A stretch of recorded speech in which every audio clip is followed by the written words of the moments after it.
Hi, it's Marc Zienkiewicz, and welcome to the Germination Podcast. I had the pleasure of attending the Prairie Grain Development Committee, or PGDC, meetings in Banff, Alberta last week. It was a great meeting, lots on the agenda, and I caught up with several guests, including Alberta Wheat and Alberta Barley General Manager Tom Steve. He's been attending PGDC for many years now, and I wanted to talk to him about the value that he and Alberta Wheat and Barley get out of the meeting and some of his experiences there. Enjoy our chat.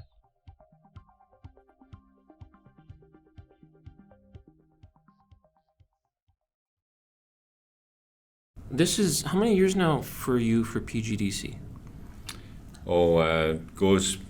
For me, it goes back to, I guess, 2013 was my first year at Prairie Grain Development Committee.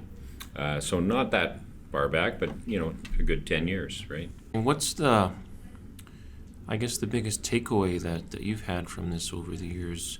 Coming here every year for the last, 10, 11 years now?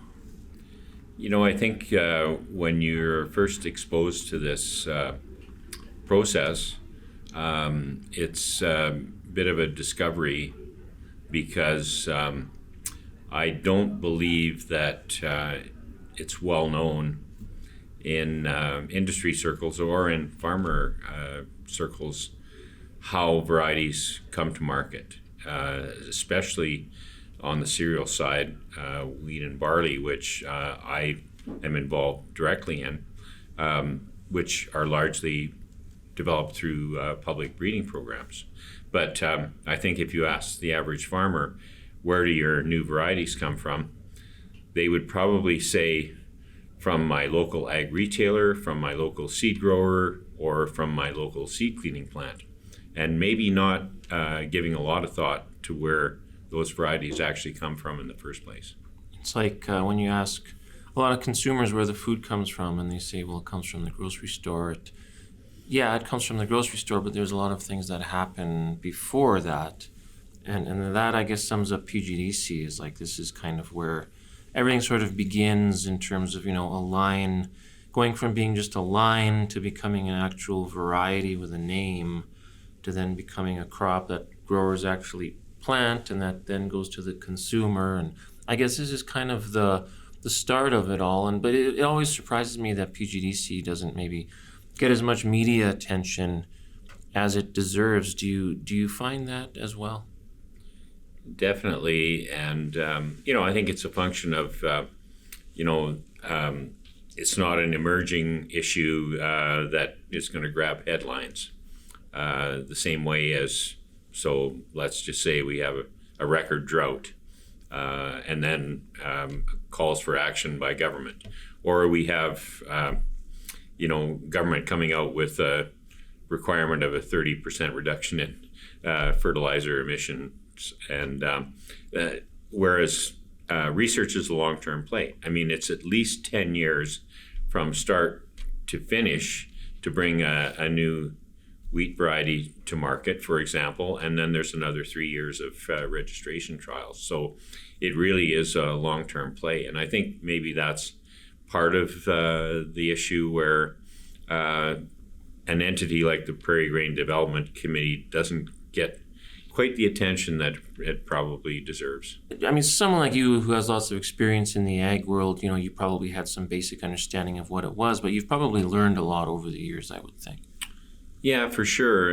When I was first exposed to PGDC, I was coming out of the private sector, and the seed industry was part of our business. I was with Viterra at the time, and I was a little bit mystified by the process that was in place. But as time went on, I came to realize that there's an entity here that is responsible for approving lines based on quality, disease, and agronomy, and that it's a sound process, it's scientifically based, and it's where the majority of our new varieties come from. And I hadn't fully appreciated that working in the private sector, where for the most part, at the retail level, we were just, seeing these varieties coming to market, but not actually having a full understanding of the background behind it. Yeah. Well, and for you, being with Alberta Wheat and Barley, being with a producer group where you're involved in, regional variety trials, etc. And this is kind of the start of those varieties that make it to those trials that then go into growers' fields. And so in your position, being with the producer group, you guys are heavily invested in what happens here. And so it must be kind of exciting to see sort of the beginning of those varieties that in a few years, we might have the next CDC Copeland or AAC Synergy, or a cereal variety that just takes off and becomes like this king of the farming world. And so for you to be able to take back this information to your producer group and say, hey, here's what happened this year at PGDC, that must be really exciting for the people that you deal with on a daily basis. Absolutely. And the varieties you mentioned, and I would add Brandon to that, which is by far the most widely adopted wheat variety in Western Canada. So that variety was developed through funding, joint funding from the Government of Canada and producer groups. So the Alberta Wheat Commission, Alberta Wheat Commission, Saskatchewan Wheat Development Commission, and Manitoba Crop Alliance. So, and in the past, the Western Grains Research Foundation, before variety development was taken over by the commissions. So producer dollars have significantly impacted the varieties that are on the market today. And that, I think, is something that is not always fully recognized, because it's kind of happens in the background. And so we fund new variety development through core breeding agreements with Ag Canada and the universities.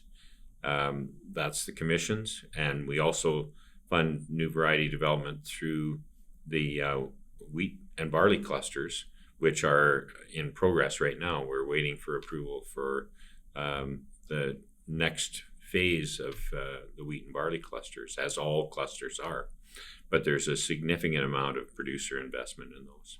Before I let you go, a big theme today was the regulatory sphere and variety registration, and there's definitely a lot of meat on that bone, that a lot more than what we can discuss in one little podcast episode. But in terms of regulatory, is there one thing on your mind that you think would make things easier in terms of new wheat and barley varieties, innovation, things like that?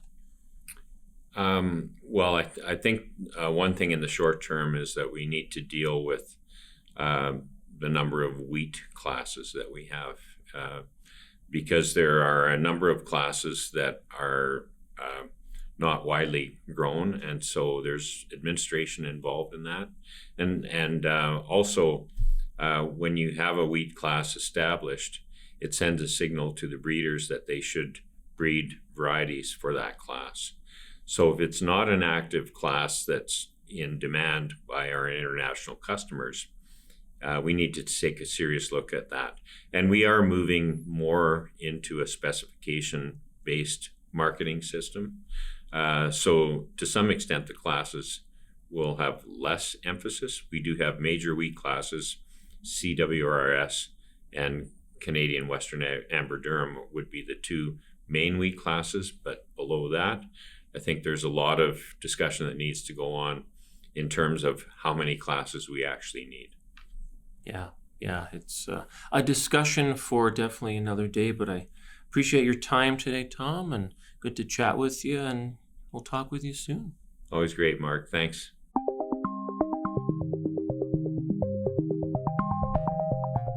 For more great podcasts, visit germination.ca.